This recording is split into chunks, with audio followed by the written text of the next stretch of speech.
the guys training It's as pretty well. good for what we need.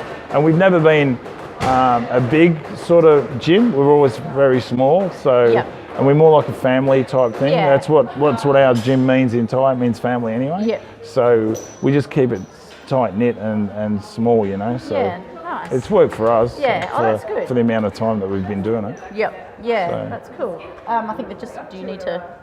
Nah, they'll be right. Okay. I'll just tell David and he'll tell them what to do. Yeah, cool. So what do you do here with the I guess fighters and you've got some general? Yeah, we have the fighters and general people all train from like 5:30, and then the class is open at between 6 and 7 for members of the gym just to come in and do basic stuff like just fitness work, and so the fighters they do the normal routine. It's sort of like Thailand. They'll run, they'll skip, they'll do bag work, they'll do pad work, they'll do clinching, and as the fights come up, they will do sparring and stuff like that. And do you just have general people come in other than the members of the gym? Like, not many. It's mainly fighters. Mainly fighters, word of mouth, or ex-fighters. I've got people that have trained with me for a long time, and they're ex-fighters, so they still train. Yeah, right. So they come in, and they lend a hand with David sparring and clinching, and so we've never been that commercial and add a lot of people. We just keep it a tight little group. Like you said. It'd be nice to have heaps and make lots of money, but You're in it for the love. Not for the money, definitely. If it's for the money, I'd be a millionaire already. Probably not. Probably not. Awesome. And what's some things that you can see? I guess good things that you can see about where the industry is at the moment compared to I think everyone's sort of caught up a bit. Like it used to be Queensland with the predominant state, and Perth back in the day were big, and now Perth's coming up again. Queensland sort of had that ebb and flow where Evo was massive, and you had Preacher and you had Siren and you had all those guys, John Wayne Parr and all that, and that was all the big fights. And now they're sort of teetering out, and like Wayne's still fighting, but they're producing more fighters now, and Siren's producing more fighters, and Mark Pease.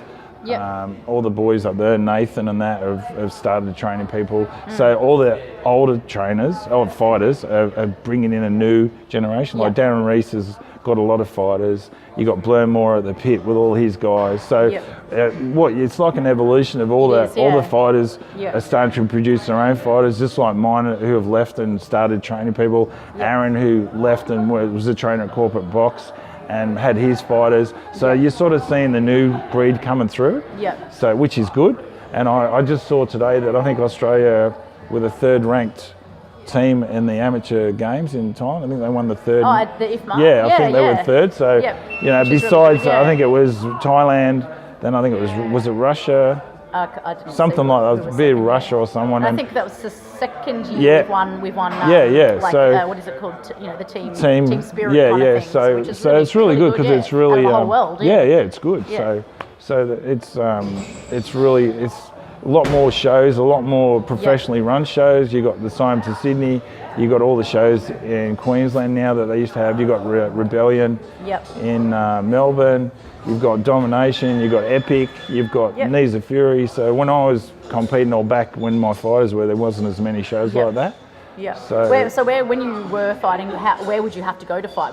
Sydney. Sydney would, Sydney, always Sydney. So, there Castle Hill, Reesby Workers Club, stuff like that. Yeah, right. And was there not as many interstate fights for you guys back then too? Not really, no. There wasn't a call. There was well, with us, because of our rules and regulations, we'd go mainly Melbourne because they fought similar to us. But that's why I guess Queensland and Perth. So has it always been like that? What with the different rules? Like, sort of, because Melbourne was always more kickboxing like we were back in the day. So you tend to have guys come up from Melbourne to fight, and then we started, Muay Thai started, and then we'd have guys, I remember guys going up to Queensland and fighting, and you can just get your ass kicked. Because obviously they'd been fighting those rules for a long time. And we were just new at it. And then, like I said, as we've progressed and more Thai trainers have come, people like Andrew Parnham and are running things, and Tony Favuzzi, who used to do a good job running things. those guys have done a lot in New South Wales, and Paul Grimer and Rob Murdoch and stuff, you know, who were like in the kickboxing days were doing stuff as well. They brought fighters from New Zealand, other fighters in, and before we had the crazy change with the padding and headgear and all that sort of rubbish that we had, but now it's a safety thing, and you know, we run by the Combat Sports, who I don't agree with all the things they do. I agree with some of the things they do, but not all of them. And I just think every state it's gotten a lot more closer, but there's still in Melbourne, there's a few places down there they still like K1 and they still like kickboxing, and which none of my guys will compete in that anymore. They just want to fight Thai rules, like full Thai rules. So it's pretty good, because now guys from New South Wales can go to any other state and hold their head up pretty high and fight well. Where before we just get pummeled. But now we don't. So I was talking to David before about his fight down in Melbourne on Nexus when he fought. Just how amazing he did with, you know, and he was only 18 and he was, you know, had so little and no one had heard of him. Exactly, and and in the final, like he came good at probably the last 2 rounds, and he just not enough experience as Oliver to win, you know. So just one of those things, just experience, you know. That's it. And the thing is, though, I think he won a lot of. And it's a learning curve. Like, you know, I'm always in the belief that you're not going to get any better fighting people who aren't substandard.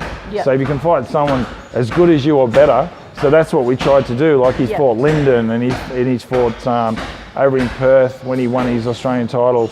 The guy had like 40 fights or 50 fights, and then his last fight is probably the best super middleweight in the country besides what's the name at Toby, besides Toby Smith. So, you know, and we actually want to fight guys like that. We don't want to fight lesser guys, because if you lose to those guys, it's a win situation anyway, because they're regarded as some of the best in the country and the world. So you want to fight those guys, you know. You're only going to grow, that's right. So that's awesome. So hopefully we'll. Now that he's come back from being injured for a few months, we'll start getting fights again.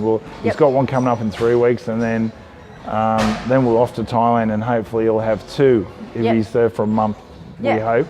And then maybe something at the end of the year, but next year we'll probably have a bigger year. So this year's been a bit of a write-off because of his injury. So that's it. But you know, these things happen, and sometimes. Like he's only 20 years old. It's not like he's old. So an injury like that, sometimes you can develop other things and work on other things, even though it's frustrating. But but you've got to kind of take care of it. I don't think anybody goes into a fight these days and they haven't got one little niggle. You know, you've got a bruise, a lump, a strain, or whatever. That's just the nature of the sport. That's it. So that's it. For sure. Awesome. All right. So what I'll do is I'll film a bit of the class training and everything. Is there anything you want to say to anyone?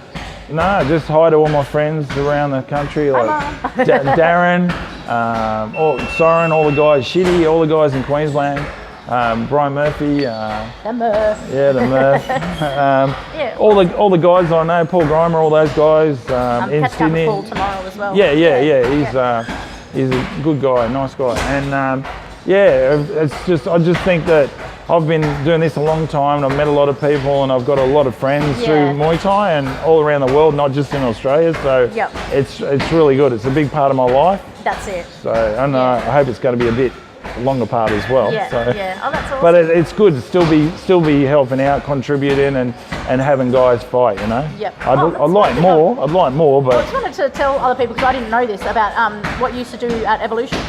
I used to judge at Evolution. I didn't know that. I judged on 22 Evos. So I've not only got to judge, but got to see some cracker fights. A lot of Nathan's fights, John Wayne's fights, Soren, all those boys from all over the country. So that'll be so good to watch those live. It was really good. It was really good. So, and back in the day, you know, I've been up and watched Paul Briggs fight when he fought John Hod, and